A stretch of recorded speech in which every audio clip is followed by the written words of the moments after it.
दोस्तों, आज जो मैं किस्सा आपको सुनाने जा रहा हूँ, अगर आपने ये नहीं सुना तो आप बहुत कुछ मिस करने वाले हो। इसलिए 2 मिनट का वक्त निकालकर इस किस्से को ज़रूर सुन लीजिए। एक बार कुछ यूँ हुआ कि मेरी बीवी से मेरी किसी बात पर लड़ाई हो गई। हमने एक दूसरे से बात बंद कर दी। दिन भर हमारी बात बंद रही। रात का वक्त आया, रात हुई तो हम सोने के लिए दोनों अपने कमरे में गए। बैठ के एक कोने में वो लेट गई और एक कोने में मैं लेट गया और हम काफ़ी देर तक करवटें बदलते रहे, क्योंकि नींद उसको भी नहीं आ रही थी और नींद मुझे भी नहीं आ रही थी। लेकिन रात काफ़ी हो चुकी थी, तकरीबन 1 या 2 बज रहे थे। मुझे प्यास लगी तो मैं पानी पीने के लिए दूसरे कमरे में गया, क्योंकि पानी वाटर कूलर में वहाँ पर रखा था। मैंने गिलास लिया, पानी भरा और पानी पीने के लिए जैसे ही मैं कुर्सी पर बैठा और पानी पीने ही वाला था कि एकदम मेरे सामने मेरी बीवी खड़ी थी और मुझे घूर रही थी। मैं अचानक उसको इस तरह से अपने सामने पाकर परेशान सा हो गया, लेकिन उससे मैंने घूरने की वजह नहीं पूछी, क्योंकि हमारी बात जो बंद थी। मैंने उसको इग्नोर किया और पानी पीने के लिए गिलास अपने मुंह तक ले आया। लेकिन इससे पहले कि मैं पानी पीता, उसने मेरे हाथ से गिलास छीन लिया। ये सब देखकर मुझे बड़ा अजीब लगा कि भाई, लड़ाई अपनी जगह पर, लेकिन पानी पीने में तो कोई पाबंदी नहीं होनी चाहिए ना। अभी मैं ये बस सोच ही रहा था कि क्या चल रहा है।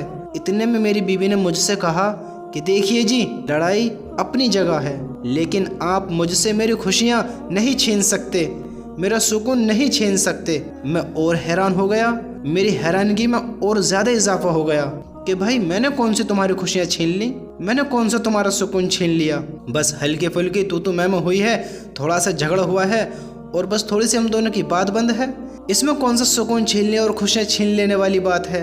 मैं यही सब सोच रहा था, इन्हीं सोचों में मगन था कि मेरी बीवी ने मुझसे कहा कि आपको पता है, आपको पानी पिलाने में मुझे कितनी खुशी होती है, मुझे कितना सुकून मिलता है। आपका कोई भी काम हो, मेरे लिए वो खुशी का सबब बनता है, खुशी का बाइस होता है, उससे मुझे खुशी मिलती है। मैं आपको बता रही हूँ, आप खुद से पानी नहीं पी सकते, भले ही हमारी बात बंद हो, झगड़ा हो या नाराज़गी हो, पानी मैं ही आपको पिलाऊंगी। मेरी बीवी की इस बात ने मेरी सारी नाराज़गी ही ख़त्म कर दी। मैंने उठकर उसे गले से लगा लिया। उसने भी सारी नाराज़गी ख़त्म करके मुझे अपनी बाहों में भर लिया और गले लगते हुए कहने लगी, आपको पता है, मैं आपसे नाराज़ नहीं हो सकती। मैंने भी उसकी पेशानी चूमते हुए कहा कि मैं भी तुमसे ज़्यादा देर तक नाराज़ नहीं रह सकता। लेकिन आपको पता है, आज इस बात को 5 साल हो गए। 5 साल गुजरने के बाद जब भी मुझे प्यास लगती है ना, मैं खुद ही उठता हूँ पानी पीने के लिए। कमरे में जाता हूँ, वाटर कूलर के पास गिलास उठाता हूँ और पानी भरता हूँ और उसी कुर्सी पर बैठकर पानी पीते हुए अपनी बीवी को, यानी अपनी मरहूम बीवी की तस्वीर देखकर मैं खूब रोता हूँ, दहाड़े मार मार कर रोता हूँ कि आज वो मेरे सामने नहीं है, आज वो मेरे साथ नहीं है, आज वो इस दुनिया को छोड़कर जा चुकी है। जो मेरे इस पानी पीने पर नाराज़ हो जाया करती थी और कहती थी कि खबरदार, खुद से पानी पिया तो। मेरे भाइयों और मेरी बहनों, मियाँ बीवी का रिश्ता अल्लाह ने इतना प्यारा बनाया है कि बस उसे समझने की ज़रूरत है, उसे निभाने की ज़रूरत है, एक दूसरे के लिए जीने की ज़रूरत है, एक दूसरे पर मरने की ज़रूरत है। लेकिन अफसोस अफसोस अफसोस, हमें ये बातें तब समझ में आती हैं जब हम में से कोई एक किसी वजह से हमसे जुदा हो जाता है, हमसे दूर चला जाता है, चाहे मौत उसे जुदा कर देती है या फिर कोई और वजह।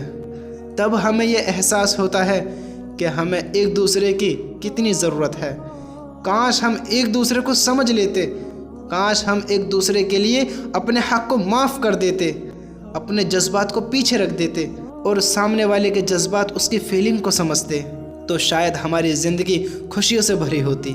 मेरी नज़र में तो सच्चा इश्क और सच्चा प्यार वो है कि जो इत्र, खुशबू और परफ्यूम से शुरू होकर विक्स, बाम, आयोडेक्स और मूव तक साथ निभाए। क्योंकि इश्क वो नहीं कि जो कोई कर रहा होता है, इश्क तो वो है जो कोई निभा रहा होता है। मुझे उम्मीद है आज के इस किस्से से, इस छोटे से किस्से से आपको बहुत कुछ सीखने को मिला होगा और आपको बहुत बड़ा मैसेज मिला होगा। तो मेरे भाइयों दोस्तों, अपनी प्यार को, अपनी बीवी को और बीवी अपने शौहर की इज्जत करे, उसकी फीलिंग को समझे, उसकी बातों को समझे, क्योंकि एक न एक दिन सबको दुनिया छोड़कर जाना है। और अगर इनमें से एक चला गया तो क्या करोगे? फिर पछतावा कर कर क्या करोगे? फिर सिर्फ बातें ही याद रह जाएंगी और बातें ही याद आएंगी। जिस तरीके से पानी पीते में अपनी बीवी मरहूम को देखकर वो रो रहा था, कहीं यह हमारे साथ ना हो जाए। हमें चाहिए कि अपनी बीवी के साथ, अपने प्यार के साथ, जिससे हम मोहब्बत करते हैं, जिसके साथ अपनी सारी ज़िंदगी गुजारने का वादा कर लेते हैं और उसके साथ ज़िंदगी गुजारते हैं, हाँ, अगर उसी से नफ़रत कर कर रहेंगे, उसी का दिल दुखा कर रहेंगे, तो हमें खुशी कहाँ से मिलेगी? कहाँ से हमें खुशी मिलेगी? तो मेरे भाइयों दोस्तों, मुख्तसर सी ज़िंदगी है, अपनी मोहब्बत के साथ ज़िंदगी गुजारो। अपनी मियाँ बीवी की ज़िंदगी को खुशहाल करने के लिए आपस में मोहब्बत रखो, प्यार रखो और प्यार भरी बातें करो और आपस में एक दूसरे से मोहब्बत के साथ रहो। वक्त का किसी का पता नहीं है कौन कब चला जाए। मुझे उम्मीद है आप सबको इस वीडियो से, इस किस्से से बहुत कुछ सीखने को मिला होगा। दोस्तों, वीडियो पसंद आई हो तो इसे लाइक करें और हमारे इस चैनल को वॉइस ऑफ हाफिज़ जमील को ज़रूर सब्सक्राइब कर लें, ताकि मैं जब भी कोई वीडियो लाऊं वो सबसे पहले आपके पास पहुंचे। दोस्तों, जितना हो सके इस वीडियो को शेयर करना, ताकि और हमारे भाई बहन इसको सुन लें और उनको भी कुछ ना कुछ सीखने को मिले। मुझे उम्मीद है आप ऐसा ज़रूर करेंगे। आप मेरे लिए दुआ करते रहें। अस्सलामु अलैकुम व रहमतुल्लाहि व बरकातुहू।